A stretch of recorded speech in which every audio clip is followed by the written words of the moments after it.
The Gauge Chivalry Pack, just released on the 10th of September 2015. It features 3 primary weapons, 4 melee weapons, a throwable, 4 masks, materials and patterns, and has 4 achievements tied to it. This is a collab between Torn Banner Studios, who created Chivalry Medieval Warfare, except you don't need to own the game to get any exclusive content, unlike the Speedrunners and Hotline Miami collabs. So let's start off with the primaries. First off, you have the English Longbow, the second bow in the game right after the Planesrider bow. It has a magazine of 1, total ammo of 35, rate of fire of 300, damage of 650, accuracy of 18, stability of 24, concealment of 29, and a threat of 37. It only has 2 mods, that being the ammo type, and as usual we have explosive arrows or poison arrows. With normal arrows, the bow's pretty good. It's got a bit of a lengthy full draw time to reach its peak damage, but even using it at half or quarter draw will kill everything in body shots, except for cloakers, which require headshots, and bulldozers. The problem with it is its slow reload time. You get overwhelmed quickly, and I find myself constantly retreating.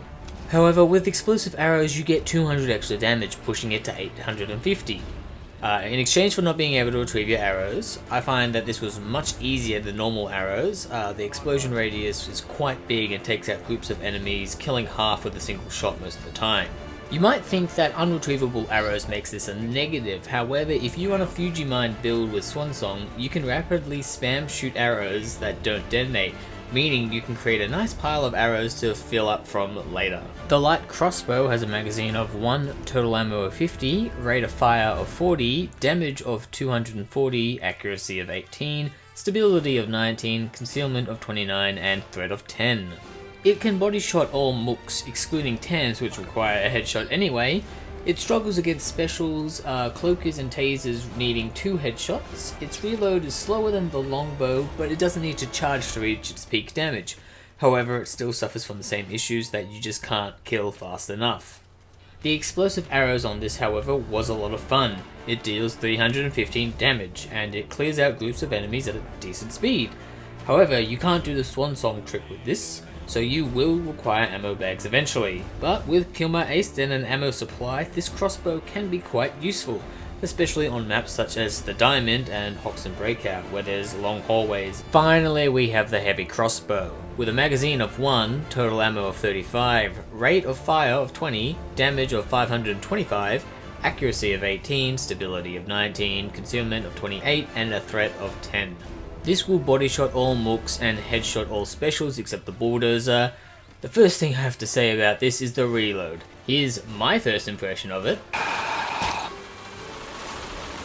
Wow, that reload takes ages! Jesus Christ, that thing takes forever. All the builds I've been running have Kill My Ace, and if I didn't have that, this weapon would suck. I think I was sprint reloading all my shots. But apart from that, it's almost the same as a longbow, except less damage, less stability, less concealment, and less threat.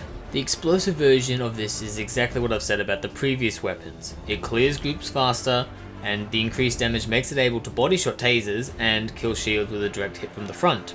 Out of the primaries, the heavy crossbow is easily the worst. Shoot faster!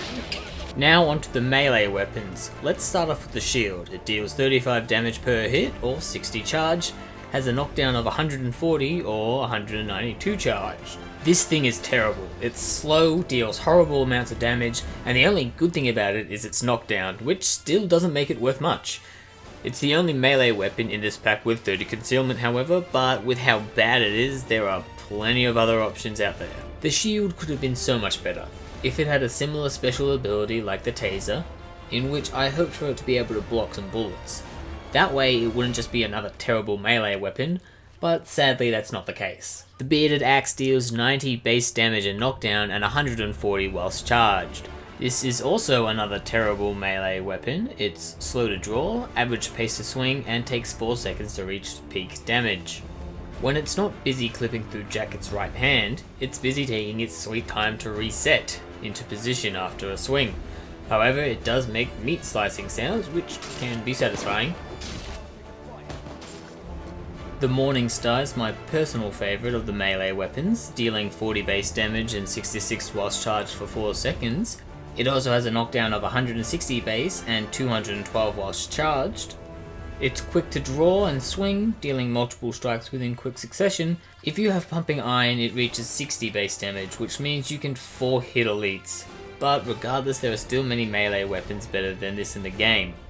Finally, we have the Greatsword, dealing 70 base damage and 450 whilst charged, which is the same as the Katana. However, it has greater knockdown, dealing 70 base and 450 whilst charged. This is in exchange for its really long draw time and swing time. However, knockdown is pretty much useless, as with 675 damage whilst charged and with Pumping Iron Ace, you will one-hit tasers and all mooks. The other advantage this has over the Katana is the fact that it's under the knife category, whilst the Katana is under the axe category. Only knives and fist class melee weapons can deal damage on dozers. If you're running a Fujimind build and score a crit, you can deal up to 7,800 damage on a dozer. However, the weapon is so slow that your teammates will end up killing whatever you're trying to swing at. Just like the Bearded Axe, it does have some pretty nice drawn and stab sounds, but that's about it. For throwables, we have the Javelin. You get 3 of them just like frags and mollies, however you can pick them back up just like with shurikens and throwing cards. I'm not sure about the exact figure of damage the Javelin does, but it's greater than 1020 because you can body shot cloakers with it on Death Wish. Out of everything in this pack, the Javelin can actually be pretty useful when paired with a Fuji build and a perk trick that isn't grinder, because Molotovs are still extremely useful for a grinder build. This is what the Javelin is good for. Oh my god, I one-shotted him! With a Javelin! If you score a crit with a Javelin on a dozer, you will instantly kill him. However, I don't run Fuji builds often, so I won't be using this tactic very much. Oh, yeah. Along with the pack you get 4 masks: Agatha Knight and Agatha Vanguard, and Mason Knight and Mason Vanguard. Personally, they're not to my liking, but I know some people will like them.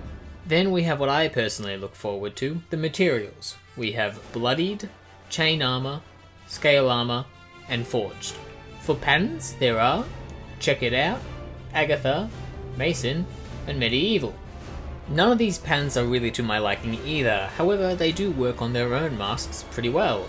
Actually, the masks themselves are pretty well balanced, lots of patterns seem to work on them, and I'm sure someone could create a pretty cool looking mask. However, I really like the Bloodied material, so that replaces the Sakura material I used to have on my Anomaly mask.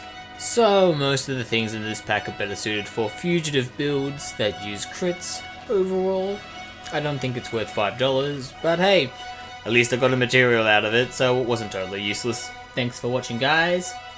See ya. Oh my god, I one-shotted him!